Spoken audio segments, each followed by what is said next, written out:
कहते हैं कि किस्मत से आप एक अच्छे घर में पैदा हो सकते हो, किस्मत से आप पैसा कमा सकते हो, लेकिन इस दुनिया की एक ऐसी चीज है जो आप किस्मत से नहीं कमा सकते, और वो है करेज, यानी कि साहस, हिम्मत। ये हर एक इंसान के अंदर होती है जो उसे ढूंढनी पड़ती है, और ये कहानी भी कुछ ऐसी है। Bollywood silver screen presenting rabbit proof fins. ये कहानी शुरू होती है वेस्टर्न ऑस्ट्रेलिया के गांव से जिसका नाम है जिगलॉन्ग, और वक्त होता है सन 1931 का। इस गांव में आदिवासी लोग रहते हैं। पिछले 100 साल से गोरे लोग इन आदिवासियों को इनकी जमीन को बढ़ाने से रोक रहे हैं, और अब यहाँ पर एक कानून बना है, और इस कानून के हिसाब से जितने भी आदिवासी हैं इन सब की जिंदगी पर वाइट यानी कि गोरे लोगों का हक है। इन आदिवासियों का एक लीगल गार्डियन बनाया जाता है जिसका नाम है एवो निविल। वो इन आदिवासियों की जिंदगी को किसी भी तरह से कंट्रोल कर सकता है। साथ ही साथ यहाँ पर जो हाफ कास्ट चाइल्ड होते हैं वो कभी भी किसी भी फैमिली से किसी भी हाफ कास्ट चाइल्ड को उठा सकता है। हाफ कास्ट चाइल्ड उन्हें कहा जाता है जिनकी मॉम आदिवासी होती है और पिता गोरे। ऐसी एक लड़की को दिखाया जाता है जिसका नाम मॉली है। इसकी उम्र अभी मात्र 14 साल है, और ये अपनी मॉम के और अपनी नानी के साथ रहती है। इसके डैड अब इनके साथ नहीं रहते क्योंकि वो फिन्स बनाने का काम करते हैं। दरअसल इस वक्त ऑस्ट्रेलिया में हजारों मील लंबी फिन्स की यानी कि तारों की दीवार बनाई जा रही है ताकि ईस्ट ऑस्ट्रेलिया से जितने भी खरगोश और दूसरे जानवर हैं वो वेस्ट की तरफ ना आ सके, क्योंकि ये सब के सब फसलों को खराब कर देते हैं। अब मौली के कबीले में दिखाया जाता है कि उन्हें 2 पुलिस वाले देख रहे होते हैं। मौली के साथ उसकी एक छोटी बहन भी होती है जिसकी उम्र अभी मात्र 8 साल है। इसका नाम डेजी होता है। मौली की एक 10 साल की कजन भी है जिसका नाम ग्रेसी है, और ये तीनों के तीनों हाफ कास्ट चाइल्ड हैं, यानी कि इनके पिता गोरे थे। वो 2 ऑफिसर इन्हें देखकर वहां से चले जाते हैं, पर जब ये बात एवो नेविल को पता चलती है कि जेगोलोंग गांव में 3 हाफ कास्ट लड़कियां हैं जो अब कुछ बड़ी हो चुकी हैं, तो वो कागजों पर दस्तखत करके उन तीनों बच्चियों को उनके गांव से उनके घर से उठाने का हुक्म देता है। इसीलिए पुलिस वहां पर जाती है और उन तीनों बच्चियों को उठा लेती है। हालांकि मौली की मॉम और उसकी नानी उन्हें रोकने की कोशिश करती है, लेकिन सरकारी लोगों के आगे उनका कोई बस नहीं चलता, और वो इन तीनों बच्चियों को ट्रेन में जानवरों की तरह एक पिंजरे में बंद करके उनके गांव से कई 100 मील दूर ले जाते हैं। इस जगह का नाम पर्थ होता है। यहाँ पर मिशनरीज काम करती है, जहाँ पर वो हाफ ब्लड चाइल्ड को घर के सारे काम, खेती के सारे काम सिखाते हैं ताकि वो व्हाइट लोगों के घर पर काम कर सके और आगे चलकर वो व्हाइट लोगों के साथ शादी कर लें। क्योंकि मिस्टर नेविल का ये मानना होता है कि 3 जनरेशन के बाद हाफ कास्ट चाइल्ड का जो ब्लड होता है, जो उनके अंदर सेल्स होते हैं, वो पूरी तरह से बदल जाते हैं और उनके बच्चे पूरी तरह से व्हाइट बच्चों में कन्वर्ट हो जाते हैं। और एक यही कारण होता है कि आदिवासियों के उन बच्चों के जिनके पिता व्हाइट होते हैं, उन बच्चों को वहां से छीन कर यहाँ पर ले आते हैं। इन्हें कोई फर्क नहीं पड़ता कि इससे उन बच्चों के दिल में और उनके परिवार वालों के दिल पर क्या गुजरती है। अब यहाँ कैंप में पहुंचने के बाद मिस्टर नेविल मौली की बॉडी का स्किन कलर चेक करते हैं। दरअसल वो देखना चाहते हैं कि उसकी बॉडी के स्किन में, उसके कलर में कुछ चेंजेस आए कि नहीं, लेकिन उसकी बॉडी में कोई भी चेंजेस नहीं होते। दरअसल यहाँ पर जिन बच्चों की बॉडी में चेंजेस होते हैं उन बच्चों को यहाँ पर घर के काम काज नहीं सिखाए जाते, बल्कि उन्हें नॉर्मल स्कूल में नॉर्मल बच्चों के साथ पढ़ाया जाता है ताकि आगे चलकर वो उन्हीं की कम्युनिटी में शामिल हो जाएं। अब मौली और उसकी दोनों बहनों को यहाँ के तौर तरीकों में ढलना है, इसीलिए उन्हें सब कुछ सिखाया जा रहा होता है। एक दिन यहाँ पर एक आदमी जो घोड़े पर बैठा होता है, जिसे यहाँ पर ट्रैकर कहा जाता है, वो एक लड़की को अपने साथ लेकर आता है। दरअसल ये लड़की अपने बॉयफ्रेंड से मिलने के लिए यहाँ से भाग गई थी, और ट्रैकर का काम होता है कि जो भी बच्चा यहाँ से भाग जाए उसे पकड़ कर लेकर आना। इस बच्ची को यहाँ पर लाकर एक छोटे से कमरे के अंदर ले जाया जाता है और बहुत बुरी तरह से उसकी पिटाई की जाती है। मौली और उसकी दोनों बहनें सब कुछ देख रही होती हैं। अब यहाँ पर कुछ दिन बिताने के बाद मौली ये तय करती है कि वो अपनी बहनों के साथ यहाँ से भाग जाएगी, क्योंकि उसका दिल यहाँ पर बिल्कुल भी नहीं लग रहा होता, और साथ ही साथ उसे अपनी मॉम की बहुत याद आ रही होती है। और एक सुबह जब सब बच्चे चर्च में प्रेयर करने के लिए गए होते हैं तो मौली यहाँ से अपनी दोनों बहनों के साथ भाग जाती है। उसे नहीं पता कि उसके घर का रास्ता कहाँ से है, लेकिन वो किसी भी कीमत पर अपने घर पहुंचना चाहती है जो यहाँ से हजारों किलोमीटर दूर है। दिन भर कैंप में किसी को पता नहीं चलता कि मौली और उसकी दोनों बहनें यहाँ पर नहीं है, लेकिन रात को सोने से पहले जब नन अटेंडेंस लेने के लिए आती है तो उससे पता चलता है कि आज पूरे दिन मौली को और उसकी दोनों बहनों को किसी ने भी नहीं देखा, और ये बात ट्रैकर को बताई जाती है। ट्रैकर बच्चों को ढूंढने में बहुत शार्प होता है, वो उनके कदमों के निशान से और अलग अलग निशानियों से पता लगा लेता है है कि बच्चे किस तरफ गए होंगे और उसे कदमों के निशानों से पता चल जाता है कि मौली और उसकी दोनों बहनें किस तरफ गई हैं। इसीलिए वो अपना घोड़ा लेकर जंगल में उनका पीछा करना शुरू कर देता है। वहीं मौली और उसकी बहनों को दिखाया जाता है कि वो लगातार भाग रहे होते हैं क्योंकि वो किसी भी तरह से इस जगह से निकलकर अपने घर पहुंचना चाहते हैं। इन तीनों को कैंप से निकले हुए आज पूरे 2 दिन हो चुके हैं और ट्रैकर भी लगातार इनका पीछा कर रहा होता है। मौली को पता है कि ट्रैकर उनके पीछे है, इसीलिए जब एक नदी आती तो मौली अपनी बहन का बैग मांगती है और वो उस बैग को एक झाड़ के ऊपर रख देती है ताकि ट्रैकर को ये लगे कि वो उस तरफ गए हैं। और मौली जानबूझकर पानी के रास्ते आगे बढ़ना शुरू कर देती है ताकि ट्रैकर को उनके पैरों के निशान ना मिले। लेकिन ट्रैकर भी बहुत शातिर होता है, वो उनकी इस चाल को समझ जाता है और वो मौली और उसकी दोनों बहनों के पीछे जाना शुरू करता है। मौली और उसकी बहनों को पता चल जाता है कि ट्रैकर उनके आसपास ही है और ये तीनों के तीनों झाड़ियों में छुप जाते हैं, इसीलिए ट्रैकर इन तीनों को नहीं देख पाता। और जब ट्रैकर वहां से निकल जाता है तो ये भी आगे का सफर तय करते हैं। ये तीनों के तीनों भूखे हैं और तभी इन्हें 2 आदमी दिखते हैं जो इन्हीं की तरह आदिवासी हैं। उनके पास शिकार होता है और वो मौली और उसकी बहनों के कपड़े देखकर इन तीनों को देखकर समझ जाता है कि ये तीनों की तीनों कैंप से भाग कर आई हैं। साथ ही साथ उसने ट्रैकर को नदी के किनारे देखा होता है। वो इन तीनों को बताता है कि वो ट्रैकर बहुत स्मार्ट है, आज तक जो भी कैंप से भागा है उन सबको पकड़कर वो वापस कैंप में ले गया है। वो इनसे पूछता है कि तुम्हें कहाँ जाना है। मौली कहती कि जिगलौंग। वो कहता है जिगलौंग यहाँ से कई 100 किलोमीटर दूर है, तुम्हारा रास्ता बहुत लंबा है।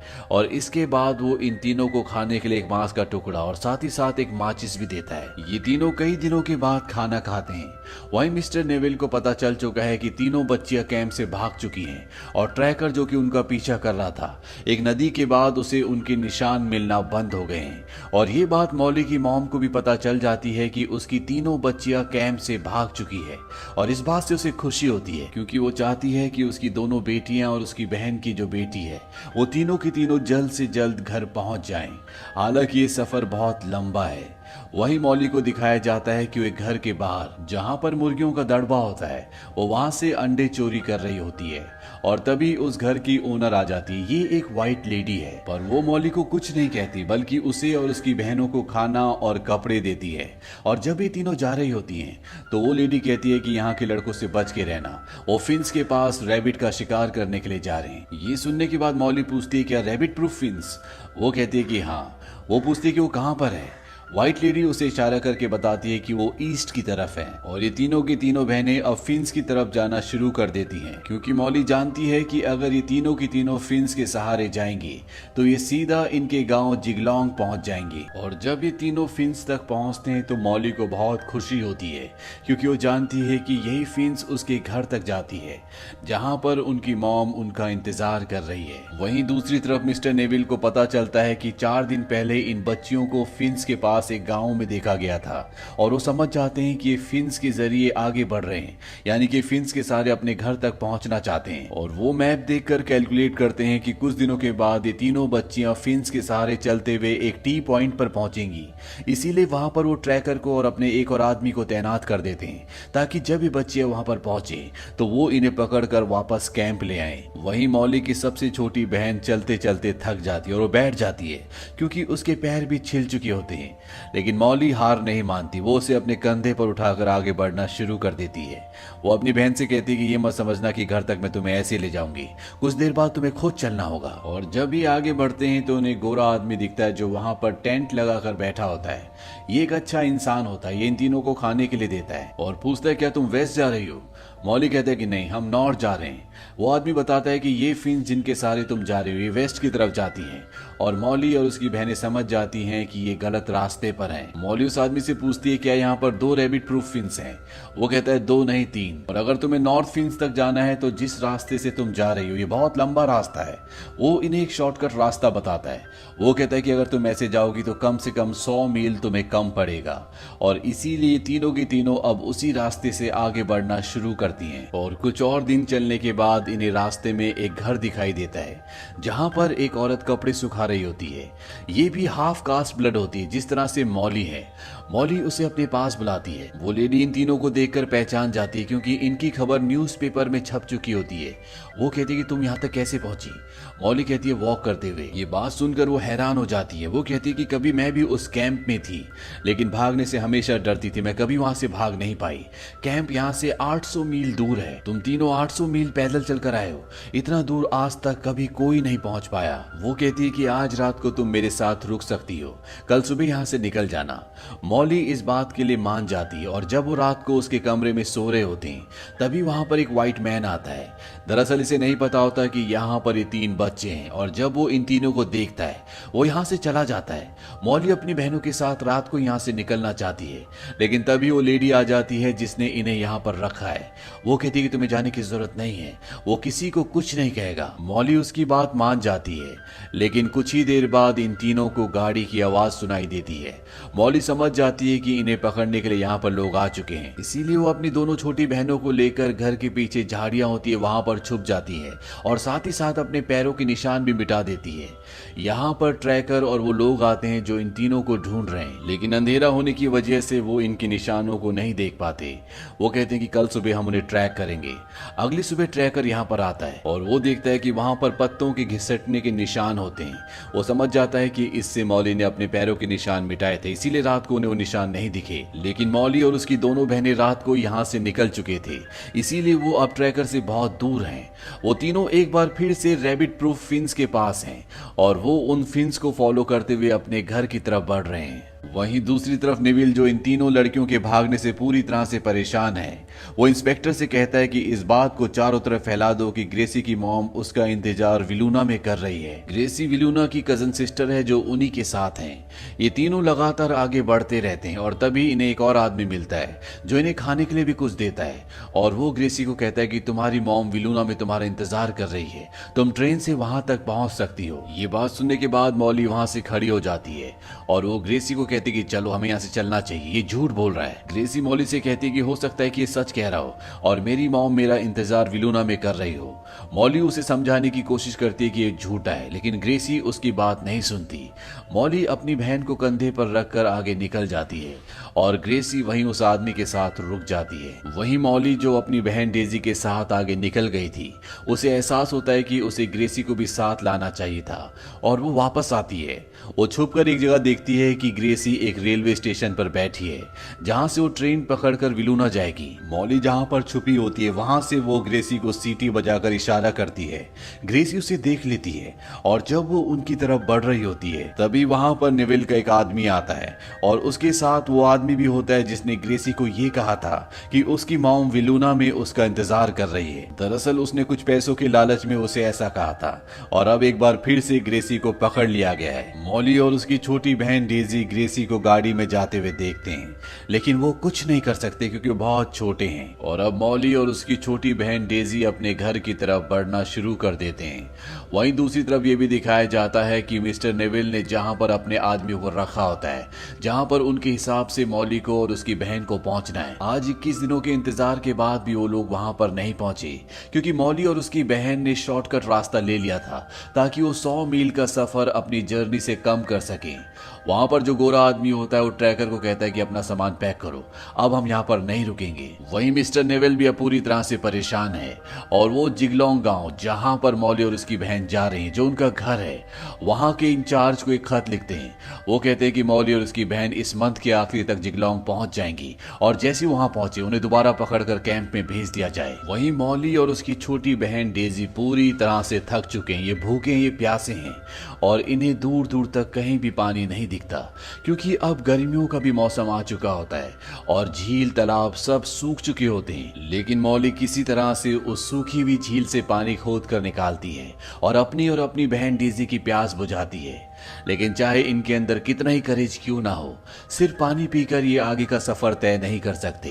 और कुछ ही दूर जाने के बाद मॉली, जिसने अपनी बहन डेजी को कंधे पर उठा रखा है, वो बेहोश होकर जमीन पर गिर जाती है। वो कई घंटों तक उसी जमीन पर उसी तरह से बेहोश पड़ी होती है। उसकी बहन डेजी भी बेहोश है और सुबह उसे एक चील की आवाज आती है और वो खड़े होकर उस चील को देखना शुरू कर देती है। उसकी मॉम ने उसे बताया था कि यह आत्माओं का पक्षी है, यह हमेशा तुम्हारी देखभाल करेगा।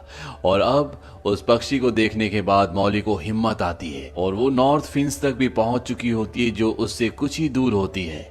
वो अपनी बहन डेजी को अपनी गोद में उठाती है और नॉर्थ फिन्स की तरफ अब बढ़ना शुरू कर देती है, जो उसके गांव जिगलॉन्ग तक जाती है। लेकिन इन दोनों बच्चियों को नहीं पता कि इनके गांव जिगलॉन्ग में नेविल का आदमी उनका इंतजार कर रहा है, ताकि वो इन्हें पकड़कर वापस उसी कैंप में भेज दे। और जब मौली अपने गांव जिगलॉन्ग पहुंचने वाली होती है तो उस आदमी को आभास हो जाता है कि वो आने वाले हैं और वो उन्हें ढूंढने के लिए जंगलों की तरफ बढ़ता है। लेकिन वहां पर मौली और मौली की नानी भी होती है। मौली के मॉम के हाथ में जो लकड़ी होती है, जो आगे से बहुत शार्प होती है, जिससे शिकार करते हैं, वो उस लकड़ी को लेकर उस ऑफिसर की तरफ बढ़ती है। हालांकि उसके पास गन होती है, लेकिन फिर भी वो डर जाता है और वहां से चला जाता है। और कुछ ही दूर जाने के बाद मौली की मॉम देखती है कि मौली और उसकी छोटी बेटी डेजी वहां पहुंच चुकी है। वो उन दोनों को देखकर बहुत खुश होती है और अपनी दोनों बच्चियों को गले लगा लेती है। मौली कहती है कि हम ग्रेसी को नहीं बचा पाए, वो उसे पकड़ कर ले गए। इसके बाद मौली की मॉम और उसकी नानी वापस जिगलॉन्ग गांव नहीं लौटते, क्योंकि उन्हें पता है कि अगर ये लौटे तो नेविल के आदमी इन्हें दोबारा पकड़ कर ले जाएंगे। इसीलिए वो अपनी दोनों बच्चियों को लेकर बीहड़ में चले जाते हैं, ताकि नेविल और उसके आदमी कभी भी उन तक ना पहुंच सके। वहीं दूसरी तरफ नेविल को दिखाया जाता है, जो अपने आदमियों से कहता है कि हमारे पास इतना फंड नहीं है कि हम मौली और डेजी को दोबारा ढूंढ सकें, इसीलिए हम इस केस को यहीं पर बंद करते हैं। मौली और उसकी बहन डेजी को अपने घर तक पहुंचने के लिए 9 हफ्ते यानी कि लगातार 63 दिनों तक चलना पड़ा था, क्योंकि उनका घर उस कैंप से जहां पर उन्हें रखा गया था वहां से 2400 किलोमीटर दूर था। इन दो छोटी बच्चियों ने पैदल ही बिना जूते चप्पलों के 2400 किलोमीटर तय किया, जो कि अपने आप में एक ऐसी बात है जो हर एक इंसान को असमंजस में डाल दे। और अंत में हमें मौली और डेजी की असली वीडियो फुटेज दिखाई जाती है, जो कि अब बहुत बूढ़ी हो चुकी है। मौली बताती है कि उन्होंने अपनी कजन सिस्टर ग्रेसी को, जिसे पकड़ लिया गया था, उसे फिर कभी नहीं देखा, क्योंकि उसकी मृत्यु हो चुकी थी। और वो ये भी बताती है कि आगे चलकर उसकी शादी हुई, उसकी 2 बेटियां हुई और नेविल के लोगों ने एक बार फिर से मौली और उसकी बेटियों को पकड़ लिया, उन्हें उसी कैंप में ले गए। पर मौली एक बार फिर से अपनी एक बेटी को उस कैंप से लेकर भागने में कामयाब हो गई। वो वापस 2400 किलोमीटर का फासला तय कर अपने गांव में पहुंची। पर शायद दुख और तकलीफ मौली की जिंदगी का हिस्सा होता है, इसीलिए उसकी उसी बेटी को, जिसे वो कैंप से लेकर वापस आई थी, उसे एक बार फिर से पकड़कर कैंप ले जाया जाता है। और इसके बाद मौली ने कभी भी अपनी बेटी को दोबारा नहीं देखा।